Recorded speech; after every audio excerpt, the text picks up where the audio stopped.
പിതാവിൻ്റെയും പുത്രൻ്റെയും പരിശുദ്ധാത്മാവിൻ്റെയും നാമത്തിൽ ആമേൻ. എൻ്റെ പ്രിയപ്പെട്ടവരെ, ഇന്ന് മാർച്ച് 30 തിങ്കളാഴ്ച. അമ്മേ പരിശുദ്ധ അമ്മേ, അമ്മേ പരിശുദ്ധമേ, ദൈവമാതാവേ, കൃപാസനത്തിലൂടെ ഞങ്ങൾക്കും ഞങ്ങളുടെ ദേശത്തിനും അമ്മ മധ്യസ്ഥം തേടി തന്ന എല്ലാ അനുഗ്രഹങ്ങൾക്കും കൃപകൾക്കും ഞങ്ങളിപ്പോൾ ഹൃദയം നിറഞ്ഞ നന്ദി പറയുന്നു.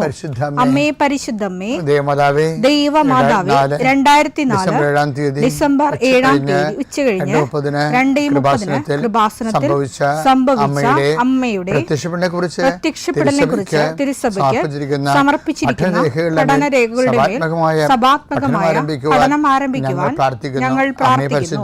അമ്മേ പരിശുദ്ധമേ, ഭൂസ്വർലോകങ്ങളുടെ രാജ്ഞിയായ അങ്ങേയ്ക്ക് ഭൗമസംരക്ഷണത്തിനായി പ്രപഞ്ചപ്രകൃതിയെ തന്നെ തിരുസഭ പ്രതിഷ്ഠിക്കുവാൻ ഈ പ്രത്യക്ഷീകരണം വഴി ഇടയാക്കണമേ. പരിശുദ്ധമേ, ജപമാല മാതാവേ, സകല കൃപാസനം പ്രാർത്ഥനയോടും ചേർത്ത് ഞങ്ങളിപ്പോൾ പ്രാർത്ഥിക്കുന്ന ഈ കുടുംബത്തിന്റെ പ്രത്യേക നിയോഗം പറ മക്കളെ.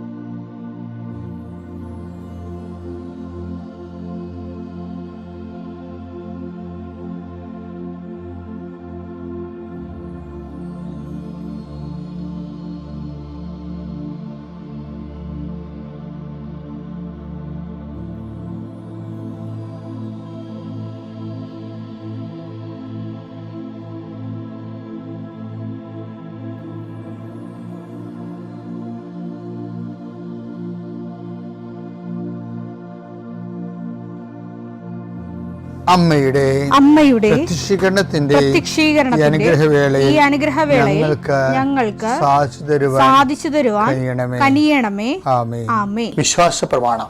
സർവശക്തനായ പിതാവും ആകാശത്തിന്റെയും ഭൂമിയുടെയും സൃഷ്ടാവുമായ ദൈവത്തിൽ ഞാൻ വിശ്വസിക്കുന്നു. അവിടുത്തെ ഏകപുത്രനും ഞങ്ങളുടെ കർത്താവുമായ ഈശോമിശിഹായിലും ഞാൻ വിശ്വസിക്കുന്നു. ഈ പുത്രൻ പരിശുദ്ധാത്മാവിനാൽ ഗർഭസ്ഥനായി കന്യകാമറിയത്തിൽ നിന്ന് പിറന്ന് പൊന്തിയോസ് പീലാത്തോസിന്റെ കാലത്ത് പീഡകൾ സഹിച്ച് കുരിശിൽ തറയ്ക്കപ്പെട്ട് മരിച്ച് അടക്കപ്പെട്ട് പാതാളങ്ങളിൽ ഇറങ്ങി മരിച്ചവരുടെ ഇടയിൽ നിന്ന് 3-ാം നാൾ ഉയർത്ത് സ്വർഗത്തിലേക്ക് എഴുന്നള്ളി സർവശക്തിയുള്ള പിതാവായ ദൈവത്തിന്റെ വലതുഭാഗത്തിരിക്കുന്നു. അവിടെ നിന്ന് ജീവിക്കുന്നവരെയും മരിച്ചവരെയും വിധിക്കുവാൻ വരുമെന്നും ഞാൻ വിശ്വസിക്കുന്നു. പരിശുദ്ധാത്മാവിലും ഞാൻ വിശ്വസിക്കുന്നു.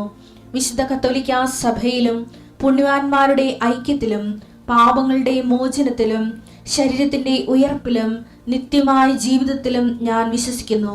ആമേൻ. സുഖസ്ഥനായ ഞങ്ങളുടെ പിതാവേ, അങ്ങയുടെ നാമം പൂജിതമാകണമേ. അങ്ങയുടെ രാജ്യം വരണമേ. അങ്ങയുടെ തിരുമനസ് സ്വർഗത്തിലെ പോലെ ഭൂമിയിലും ആകണമേ. അന്നു വേണ്ടുന്ന ആഹാരം ഇന്ന് ഞങ്ങൾക്ക് തരണമേ. ഞങ്ങളോട് തെറ്റ് ചെയ്യുന്നവരോട് ഞങ്ങൾ ക്ഷമിക്കുന്നത് പോലെ ഞങ്ങളുടെ തെറ്റുകൾ ഞങ്ങളോടും ക്ഷമിക്കണമേ. ഞങ്ങളെ പ്രലോഭനത്തിൽ ഉൾപ്പെടുത്തരുതേ, തിന്മയിൽ ഞങ്ങൾ രക്ഷിക്കണമേ. ആമേൻ. നന്മ നിറഞ്ഞ മറിയമേ, സ്വസ്തി. കർത്താവ് അങ്ങയുടെ കൂടെ സ്ത്രീകളിൽ അങ്ങ് അനുഗ്രഹിക്കപ്പെട്ടവളാകുന്നു. അങ്ങയുടെ ഉദരത്തിൻ ഫലമായി ഈശോ അനുഗ്രഹിക്കപ്പെട്ടവനാകുന്നു. പരിശുദ്ധ മറിയമേ, തമ്പുരാന്റെ അമ്മേ, പാപികളായ ഞങ്ങൾക്ക് വേണ്ടി ഇപ്പോഴും ഞങ്ങളുടെ മരണസമയത്തും തമ്പുരാനോട് അപേക്ഷിക്കണമേ. ആമേൻ. കർത്താവേ, നിന്റെ ഉന്നതമായ നാമത്തിന് സ്തോത്രം ചെയ്യുന്നു. കർത്താവേ, നിന്റെ വിശുദ്ധ പൗരോഹിത്യത്തെ മഹത്വപ്പെടുത്തണമേ. കർത്താവെ, സഭയിലുള്ള സാന്നിധ്യം പ്രകടമാക്കണം. 40 വർഷം അർപ്പിച്ച കൃപാന്റെ യുഗതിയായി കൃപാസ്ഥാനത്താരെ ജീവനോടെ പ്രത്യക്ഷപ്പെട്ട പരിശുദ്ധ അമ്മയുടെ മാധ്യസ്ഥത്തിലെ ഞാൻ അങ്ങയുടെ മക്കൾക്ക് വേണ്ടി പ്രാർത്ഥിക്കുന്നു. അമ്മേ, ഈ പ്രഭാതത്തിൽ എത്രയോ പേരാണ് അമ്മേ ഈ ഒരു പ്രാർത്ഥനയ്ക്ക് വേണ്ടി കൊതിച്ച് കാത്തിരിക്കണത്. അവർക്ക് എവിടെ എന്തെല്ലാമോ കാര്യങ്ങളുണ്ട്. ഇന്ന് അവരുടെ കഴിവിൽ നിൽക്കാത്ത കാര്യങ്ങളുണ്ട്. കർത്താവേ, അങ്ങയുടെ മക്കളുടെ കഴിവിൽ നിൽക്കാത്ത കാര്യങ്ങൾ, ആ കാര്യങ്ങളെക്കുറിച്ച് ഓർക്കുമ്പോൾ ഭയവും പേടിയും പ്രയാസവും സങ്കടവും നിരാശയും ഒക്കെ തോന്നുന്ന വിഷയങ്ങൾ, വ്യക്തികൾ, അതെല്ലാം യേശുക്രിസ്തു നാമത്തിൽ ഞാൻ ബന്ധിക്കുന്നു. കർത്താവേ, അങ്ങയുടെ മക്കള് ഇനി സമാധാനത്തിൽ വിട്ടേക്കണമെന്ന് പറഞ്ഞല്ലേ ഈശോ. ഞങ്ങളുടെ ദാസനെ സമാധാനം, എൻ്റെ രക്ഷ ഞാൻ എൻ്റെ കണ്ണുകൊണ്ട് കണ്ടിരിക്കുന്നു. അങ്ങയുടെ ദാസനെ സമാധാനം വിട്ടേക്ക്. സമയം ദീർഘദർശി പറഞ്ഞതുപോലെ അങ്ങയുടെ മക്കൾ ഈ പ്രാർത്ഥനയ്ക്ക് ശേഷം സമാധാനം കണ്ടെത്താൻ ഇടയാക്കണം പ്രാർത്ഥിക്കുന്നു. നിങ്ങളുടെ ജീവിത ചിന്തകള്, നിങ്ങളിന്ന് പോകാനിരിക്കുന്ന ഇടങ്ങള്, സംസാരിക്കുന്ന വ്യക്തികള്, ഒപ്പിടുന്ന പേപ്പറുകള്, എഴുതുന്ന രേഖകള്, എൻ്റെ മക്കള് ജീവിത ഉപായത്തിന് വേണ്ടിയും മേൽഗതിക്ക് വേണ്ടിയും ജോലിക്ക് വേണ്ടിയും ജോലിയുടെ അനുബന്ധ കാര്യങ്ങൾക്ക് വേണ്ടിയും എവിടെയെല്ലാം യാത്ര ചെയ്യുന്നു, ആരെല്ലാം സംസാരിക്കുന്നു, ഫോൺ ചെയ്തിട്ട് എന്തെങ്കിലും ഡേറ്റോ കാര്യമോ തീരുമാനമോ വാക്കോ പ്രവൃത്തിയോ തീരുമാനമോ കിട്ടാൻ വേണ്ടി കാത്തിരിക്കുന്നു. അതെല്ലാം മക്കൾക്ക് അനുകൂലമാവുകയും അത് ഈശോയുടെ നാമത്തിൽ ഞാൻ നിങ്ങളെ അനുഗ്രഹിക്കുകയും ചെയ്യുന്നു. എൻ്റെ കർത്താവേ, മനുഷ്യൻ്റെ ഭീഷണി കാരണം മനസ്സിന് സമാധാനം നഷ്ടപ്പെട്ടവരെ, അവരെ നീ ഏത് ഭവനത്തിൽ പ്രവേശിച്ചാലും ആ ഭവന സമാധാന ആശംസ അർപ്പിച്ച കർത്താവേ, നിന്റെ നാമത്തിൽ നെഞ്ചിലും നെറ്റിലും മുദ്ര വാങ്ങി നിന്റെ നാമത്തിൽ വിശ്വസിക്കുന്ന ഒരു മനുഷ്യനെയും ആരും ഭീഷണിപ്പെടുത്താൻ അനുവദിക്കരുത് കർത്താവേ. അവരെല്ലാം ശത്രുക്കളെ കാണുകെ വിരുന്നൊരുക്കുന്ന ദൈവത്തിൻ്റെ ശക്തിവിശേഷം നിനക്കായി വിരുന്നൊരുക്കട്ടെ. നിൻ്റെ എല്ലാ ശത്രുക്കളുടെ മുന്നിൽ നിത്യം പിതാവും പുത്രനും പരിശുദ്ധാത്മാവ് സർവീശ്വര എന്നേക്കും ആമേൻ. എൻ്റെ പ്രിയപ്പെട്ടവരെ, ദൂതപുത്രൻ്റെ തിരിച്ചു വരവിലെ മാനസാന്തരത്തിലെ കർത്താവ് വളരെ തന്ത്രപൂർവമായിട്ട്, തന്ത്രപൂർവം എന്ന് പറയാൻ പറ്റത്തില്ല, കർത്താവിൻ്റെ അഭിഷേക വിധി പ്രകാരം അടക്കം ചെയ്തിരിക്കുന്ന ഒരു ദൈവമനസ്സുണ്ട്. എന്താണ്? അവൻ ഇനി തിരിച്ചു പോകത്തില്ലെന്ന് പറയുന്നുണ്ട്. അപ്പാ, അബദ്ധം പറ്റിപ്പോയി അപ്പാ, ഞാൻ അത്ര അനുഭവിക്കുകയും ചെയ്തു, ഇനി ഞാൻ തിരിച്ചു പോകത്തില്ല അപ്പാ എന്ന് പറയും. തിരിച്ചു പോകുന്നത് ബൈബിള് സഹിക്കാനാവാത്ത ഒരു തിന്മയാണ്. അവൻ എല്ലാ സ്വത്തും വാങ്ങിച്ചുകൊണ്ട് പോകുന്നതിനേക്കാളും അത് വേശ്യകളുടെ കൂടെ ചെലവഴിച്ചെന്നല്ലേ പറയണത്. മുത്തമകൻ അങ്ങനെയാണ് പറയണത്, അവൻ ആരോപിക്കണം അങ്ങനെയാണ്. പക്ഷെ അതിനേക്കാൾ അപ്പന് ബുദ്ധിമുട്ടുണ്ടാക്കുന്നത് ഇങ്ങനെ മാനസാന്തരപ്പെട്ട് ഒരിക്കലും വന്നവർ പിന്നെ വന്നിട്ട് പിന്നെയും പോകും.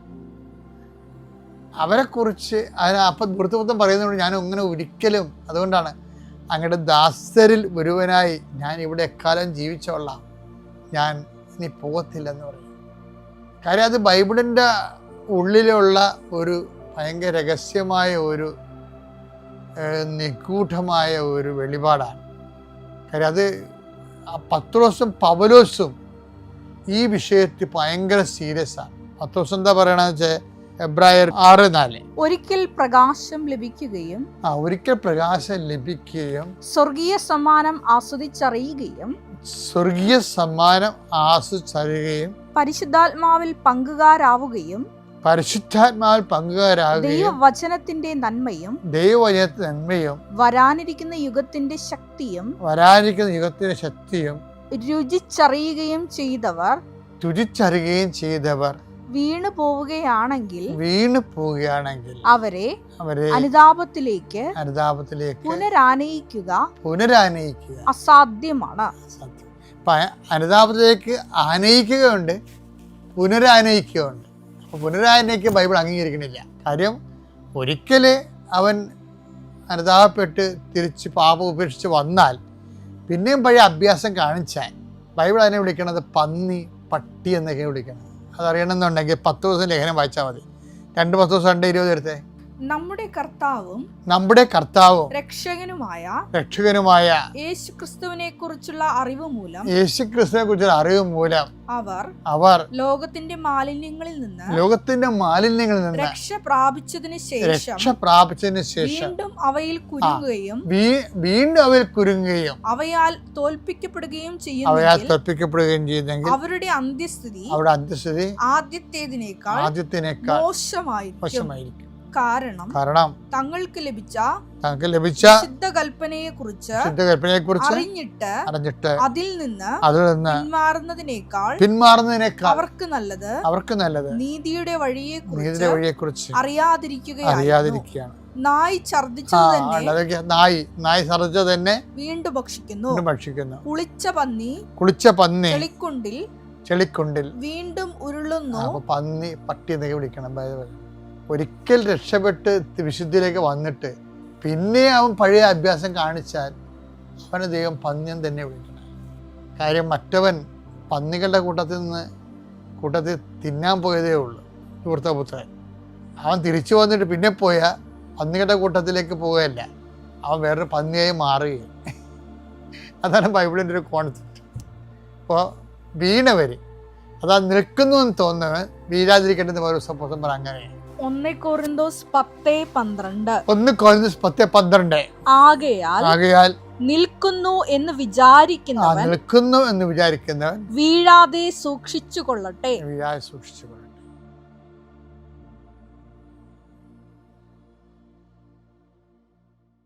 അത്യപൂർവ ദൈവാനുഭവങ്ങൾ ഇനി നിങ്ങൾക്കും സ്വന്തം. ഈ യൂട്യൂബ് ചാനൽ ഇതുവരെ സബ്സ്ക്രൈബ് ചെയ്തിട്ടില്ലെങ്കിൽ ഇപ്പോൾ തന്നെ സബ്സ്ക്രൈബ് ചെയ്യുക. ഈ വീഡിയോ ഇപ്പോൾ തന്നെ നിങ്ങളുടെ സുഹൃത്തുക്കൾക്ക് ഷെയർ ചെയ്തുകൊണ്ട് കർത്താവിന്റെ പ്രേക്ഷിതരാകുക.